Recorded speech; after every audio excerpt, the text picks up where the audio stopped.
Bonjour tout le monde, j'espère que vous allez bien. On se retrouve aujourd'hui dans cette nouvelle vidéo, si j'arrive à la finir, parce que ça fait 4 fois que je la recommence. Entre le manque de lumière, la voisine qui ouvre ses volets, la fatigue, le chat qui braille, bref. Aujourd'hui on se retrouve dans cette nouvelle vidéo avant de pouvoir faire une coupure vraiment de l'école. C'est une vidéo que vous m'avez demandé sur Instagram, donc n'hésitez pas à me rejoindre ici. Parce que c'est là que je pioche un petit peu mes idées.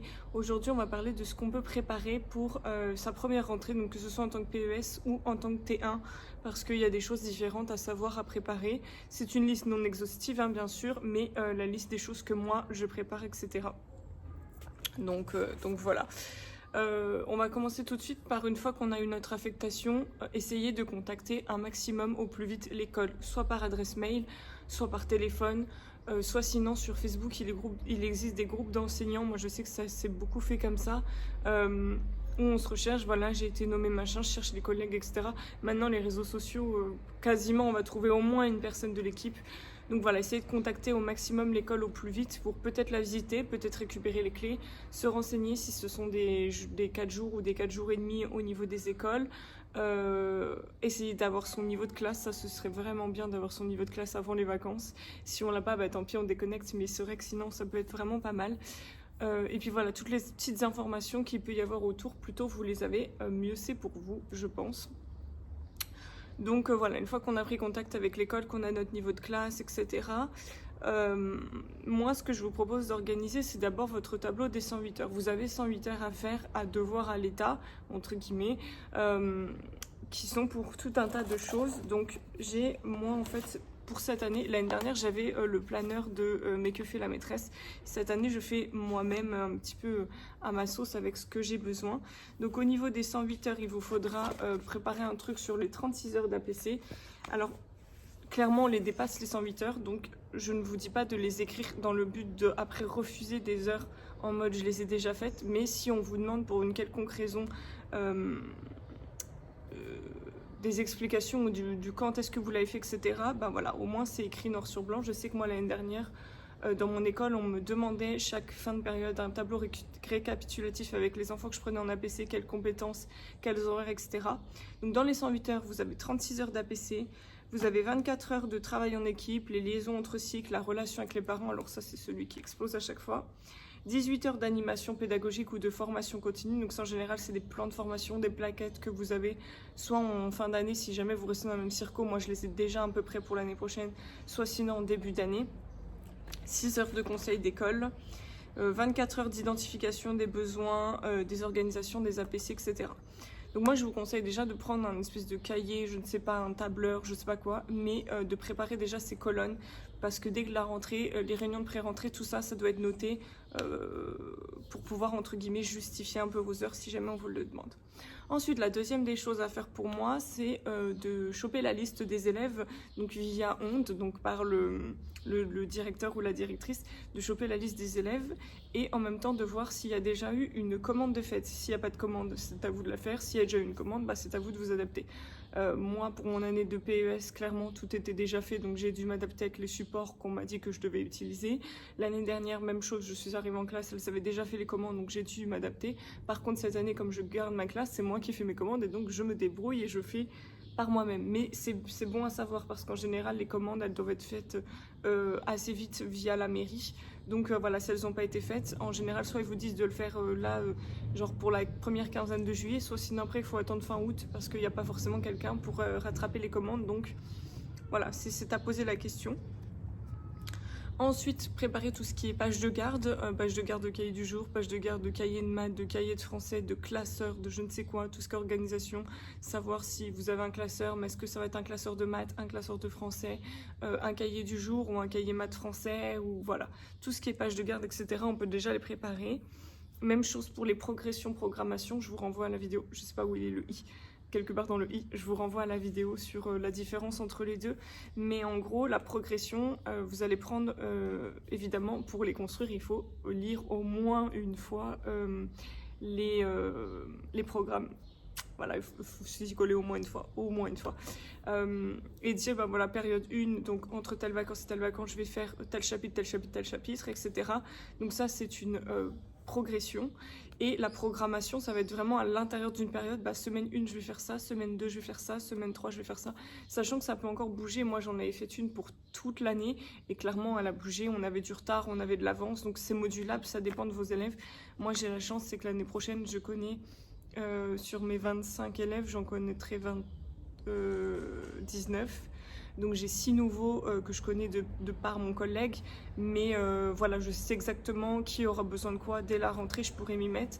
C'est pour ça que je suis contente de garder mes élèves, mais clairement, quand ce sont des nouveaux élèves, même si ça fait plusieurs fois que vous avez le même niveau, on n'avancera pas forcément au même rythme, etc. Ensuite, la plus grosse partie pour moi aussi, c'est d'essayer de créer un emploi du temps, donc en se basant sur les demandes en fait qui sont faites. Je vous inclurai ici des photos, elles ne viennent pas du tout de moi, elles viennent du planeur, hein, clairement. Voilà, on attend 8 heures de français, 4 heures de maths, 2 heures de sport, etc., etc. Et de tenter de créer un emploi du temps qui vous correspond, qui va changer 18 fois, mais il faut tenter de faire un emploi du temps.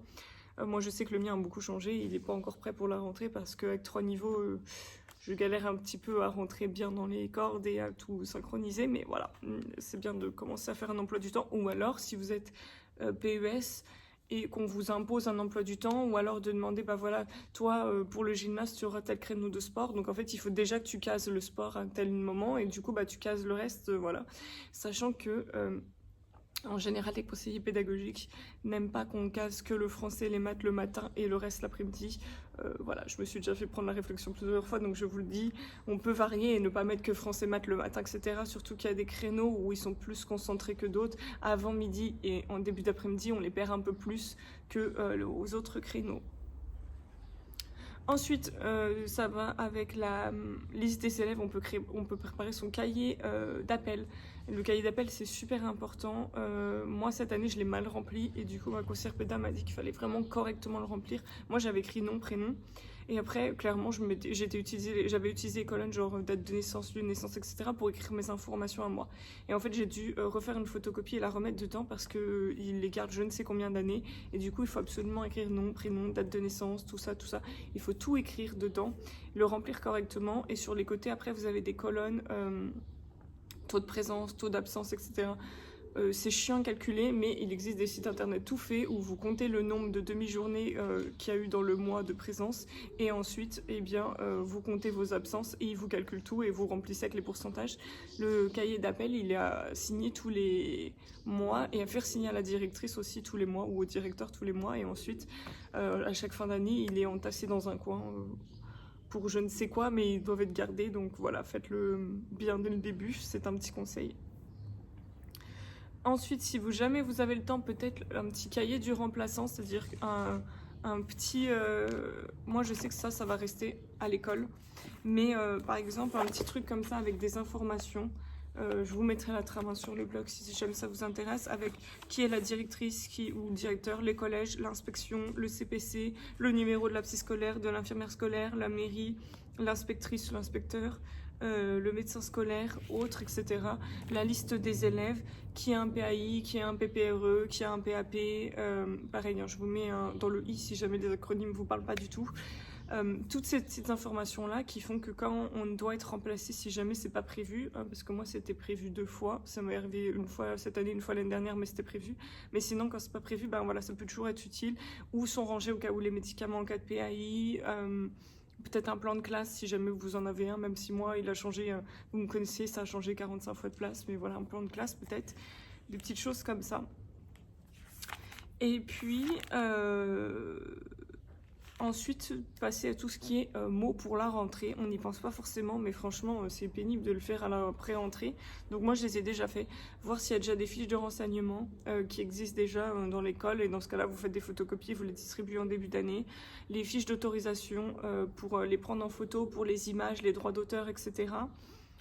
Des mots d'APC que vous pouvez déjà préparer si jamais vous êtes en grande section ou en cycle 2 ou 3, ou même en petite section, je sais pas, je crois que l'APC c'est partout en fait, enfin bref, des mots d'APC, et puis une liste de matériel de classe, à vous de voir du coup en fonction, est-ce que la mairie subventionne ou pas. Moi je sais que la mairie donne un petit peu de matériel, genre un tube d'école, un truc comme ça en début d'année, mais qu'après il faut que les parents suivent et ils suivent pas du tout, franchement, c'est très galère. Alors moi cette année je vais faire un pot commun de matériel, il n'y a rien qui repart à la maison, tout reste ici. Comme je vais être un peu en classe flexible, ils auront des pots, ils se serviront dans les pots, parce que sinon en fin d'année, vous avez une règle pour 18 élèves, c'est une catastrophe, vous avez une équerre, voilà. Donc moi le maximum que je peux garder en classe pour pas que le matériel soit perdu, je le garderai, mais je compte donner un mot avec du matériel style 4 bâtons de colle, etc. Je récupère tout au début de l'année, je stocke en classe, et comme ça je suis sûre d'en avoir pour toute l'année, je me fais pas avoir une deuxième fois, parce que là clairement c'était à moi, avec l'argent de la coopérative, d'aller acheter des colles, des choses comme ça, parce que on n'avait jamais de matériel. Et ensuite, aussi se renseigner pareil sur la coopérative scolaire. Est-ce qu'il y a une coopérative ou pas? À combien elle s'élève? S'il y a un enfant à l'école, 2 enfants à l'école, 3 enfants à l'école, etc. etc. Ça peut être utile de savoir. Et donc moi je vous conseille de préparer un tableau avec la liste des élèves, la coopérative, l'assurance scolaire, parce qu'il y en a qui vont déjà venir le 2 septembre avec l'assurance scolaire, donc comme ça c'est pris, voilà, vous mettez ça avec les fiches de renseignement. Je sais pas trop à quoi ça sert, honnêtement, j'en ai jamais eu trop à faire, mais il faut la prendre, donc on la prend, on la coche. Et voilà, faire des petites listes en fait sur, voilà, j'ai demandé 4 bâtons de colle, qui m'a ramené 4 bâtons de colle, qui m'a ramené la coopérative, qui m'a ramené ci, qui m'a ramené ça, pour à chaque fois pouvoir cocher et s'y retrouver un peu plus facilement et être un peu plus organisé, sachant que la coopérative scolaire n'est pas obligatoire. Les parents ne sont pas obligés de la payer, contrairement à ce qu'on pourrait penser. Donc voilà, en général ils le font, mais ils ne sont pas obligés de la payer.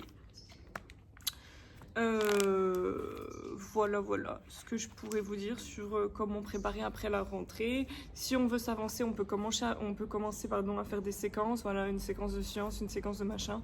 Pour les fiches de prep, il y a 2 salles, 2 ambiances. Moi je vous dirais que vous pouvez commencer si vous vous sentez. Moi j'avais déjà commencé pour essayer, voilà, surtout la première année, pour essayer de m'avancer. Sauf que comme on connaît pas trop les élèves, voilà, elles vont être encore bien modifiables, etc. Donc ne pas en faire beaucoup trop non plus, parce que si on prend du retard, si finalement on se rend compte que c'est pas du tout le niveau, parce que c'est trop compliqué ou c'est trop facile, etc. Mais s'entraîner, en faire quelques-unes, ça fera vraiment pas de mal. Faire des fiches de séquences, faire les progressions, faire les programmations. Et en fait, tous les petits trucs qu'on peut faire comme ça, vite fait, qui prennent genre 5 minutes à faire, genre remplir le cahier journal, ça prend 5 minutes. Faire sa trame de cahier journal au moins, faire son emploi du temps, etc. C'est tous des petits trucs qu'on va pouvoir faire là pendant les 2 mois d'été qui vont nous faire gagner beaucoup de temps à la rentrée. Donc voilà, c'est tout pour cette vidéo, j'espère qu'elle vous aura plu. Je vous fais de très gros bisous, je vous souhaite à tous et à toutes de très bonnes vacances, parce que moi j'en ai extrêmement besoin. Je vous fais des bisous et je vous dis à la prochaine, salut!